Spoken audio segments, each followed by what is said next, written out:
Tahun 2000 di Busan, seorang anak kecil bernama Gongju mencari seorang nenek bernama Nenek Byun. Dia ditemani oleh tetangganya dari desa serta adik kecilnya bernama Jingju. Setelah bertemu dengan Nenek Byun, Gongju menceritakan bahwa dirinya adalah cucunya dari anaknya yang pernah kabur dari rumah.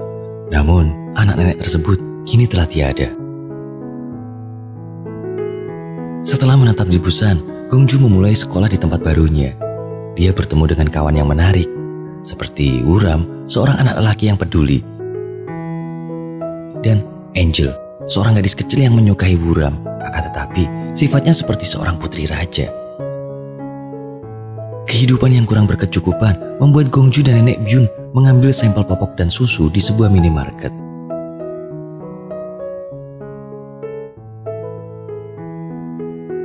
Bahkan, Wuram sampai-sampai meminta ASI ibunya untuk diberikan kepada adik Gongju. Nenek Byun menjadi seorang pedagang dengan menjual hasil kerajinan tangannya. Dagangan Nenek Byun jarang sekali laku. Hal itu membuat kehidupan tiga manusia ini agak sulit. Di suatu malam, sambil menunggu adiknya yang sedang tidur, Gongju membantu Nenek Byun menyulam. Dan tanpa sengaja, Nenek Byun melihat sebuah benang menempel di kepala Gongju. Nenek Byun mengambilnya, akan tetapi Gongju seperti seorang anak yang tengah mengalami sebuah trauma akibat kekerasan. Nenek Byun pun terdiam dan mengerti keadaan anak tersebut. Di suatu pagi, Gongju dan Nenek Byun kembali melakukan aksinya di minimarket. Namun kali ini, mereka berdua tertangkap basah oleh seorang penunggu minimarket. Kejadian tersebut membuat Nenek Byun menyerahkan dirinya untuk ditangkap. Akan tetapi, Gongju menjelaskan bahwa itu hanya sebuah salah paham. Mereka ke sana hanya untuk memilih-milih barang saja. Suatu waktu saat di sekolah, Gongju diberi tugas untuk menceritakan tentang keluarganya. Gongju pun menjadi bingung harus menceritakan keluarga yang seperti apa, karena dia tidak dibesarkan dalam keadaan keluarga yang bahagia. Hal tersebut membuat teman Gongju bernama Angel mengejeknya. Ternyata hal tersebut hanya karena Wuram lebih memilih Gongju daripada Angel. Daripada kisah keluarga Gongju tersebar, ia memilih membujuk Wuram agar bertemu Angel. Wuram tak menyukainya, namun karena itu perintah Gongju, ia menetujuinya. Akhirnya di pertemuan itu, Wuram mendapat pinjaman sebuah kamera dari Angel untuk ia gunakan bersama Gongju.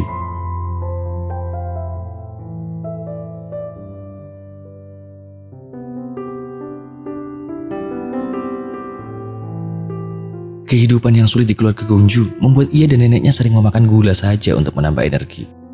Kadang-kadang mereka juga membeli makanan pedagang sebelah dengan harga diskon karena hampir basi.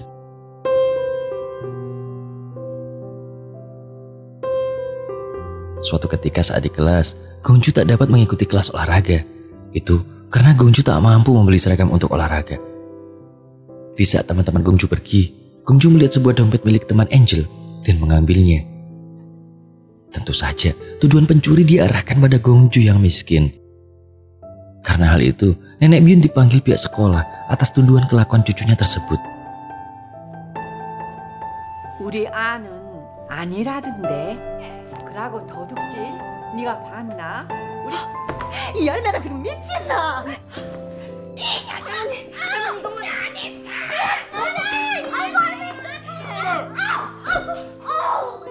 Bak seorang pahlawan cinta, Wuram datang membawa dompet tersebut dan berkata bahwa dompet itu terjatuh di lapangan. Gongju pun berterima kasih kepada Wuram dan dia berkata bahwa ia mencuri karena ingin membelikan neneknya sebuah kacamata. Karena kacamata neneknya sudah pecah. Di malam harinya, Gongju yang melihat Nenek Byun kelelahan berusaha memijitnya. Malam itu terasa sunyi bagi mereka karena tak ada hiburan di rumah.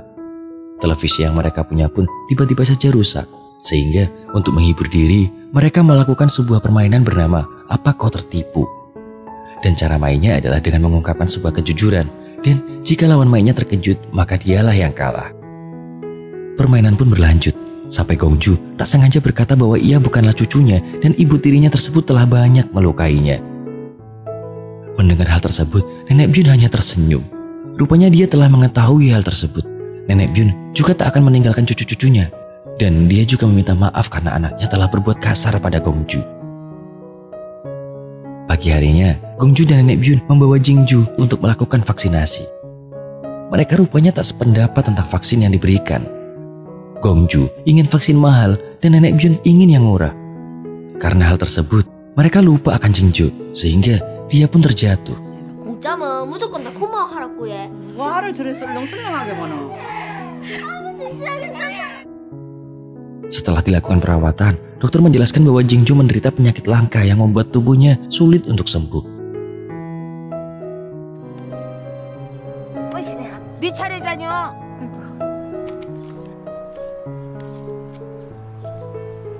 Hari pun berlalu. Di suatu siang, Gongju dikejutkan dengan adanya sebuah pertengkaran. Dan ternyata, pertengkaran tersebut adalah antara Nenek Byun dan temannya. Nenek Byun merasa dicurangi dalam bermain kartu. Namun, hal tersebut hanya karena penyakit demensia yang diderita Nenek Byun yang membuatnya menjadi pelupa. Kenyataan pahit itu membuat Gongju harus menjaga adik dan neneknya. Nenek Byun yang sadar akan penyakitnya tersebut berencana meninggalkan kedua cucunya agar tidak membebani mereka.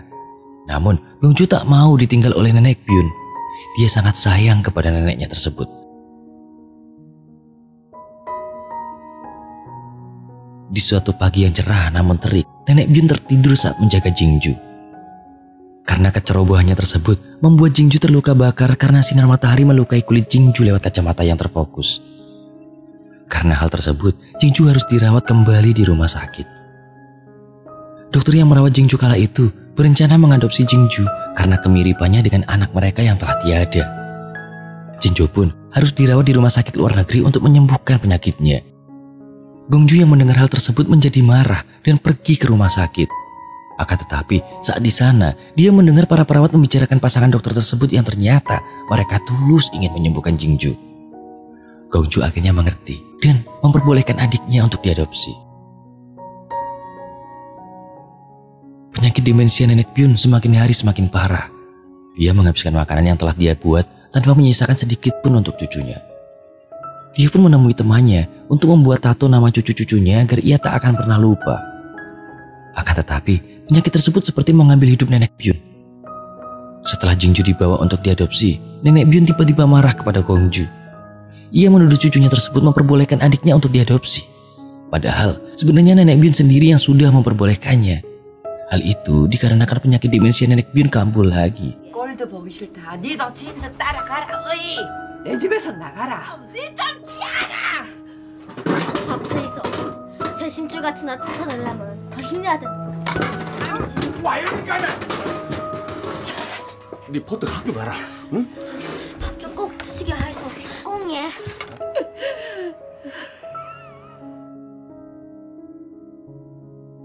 Sore harinya, Nenek Byun pergi meninggalkan rumah. Dia berujar tak bisa hidup bersama dengan seseorang yang ia benci. Namun, Gongju tetap teguh tidak ingin ditinggal oleh Nenek Byun. Pertengkaran pun tak dapat dielakkan di sore itu.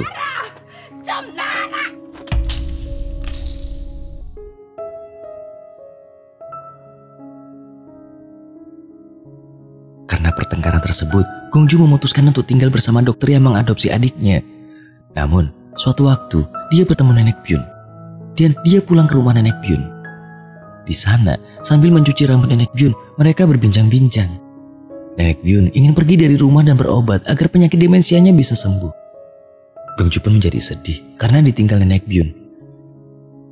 Ia tetap tinggal di rumah dokter kala itu. Dan saat ia membersihkan kamarnya, tanpa sengaja Gongju menemukan foto Nenek Byun di bawah tempat tidur. Hal tersebut membuat Gongju menjadi rindu. Dan ia memutuskan untuk pergi menemui Nenek Byun. Namun, setelah bertemu di tempat pengobatan, Nenek Byun tak dapat mengenali Gongju sama sekali.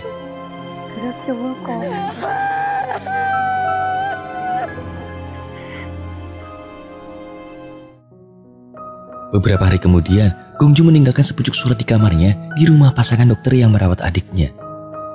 Surat itu berisi bahwa ia akan merawat Nenek Byun daripada meninggalkannya seorang diri. Nenek Byun dan Gongju pun berkumpul bersama hingga musim dingin pun tiba. Suatu waktu, mereka yang sedang menghangatkan tubuh di kamar kembali memulai permainan Apa Kau Tertipu. Nenek Byun mulai menceritakan kisah jujur bahwa dia sangat gembira sekali saat Gongju dan adiknya pertama kali menemuinya. Itu berarti dia tak akan kesepian lagi. Gongju pun menceritakan sebuah kisah dalam permainan tersebut. Namun, di tengah cerita yang ia bawakan, tiba-tiba Nenek Byun meninggal dunia. 할매요, 가족이 되셔서 고맙습니다.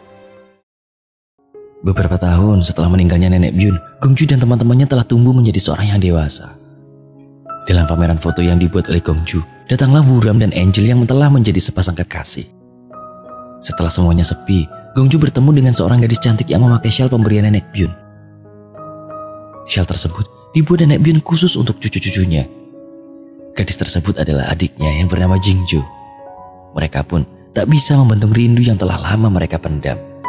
Dan akhirnya mereka pun berpelukan, serta Gongju tak akan sendirian lagi.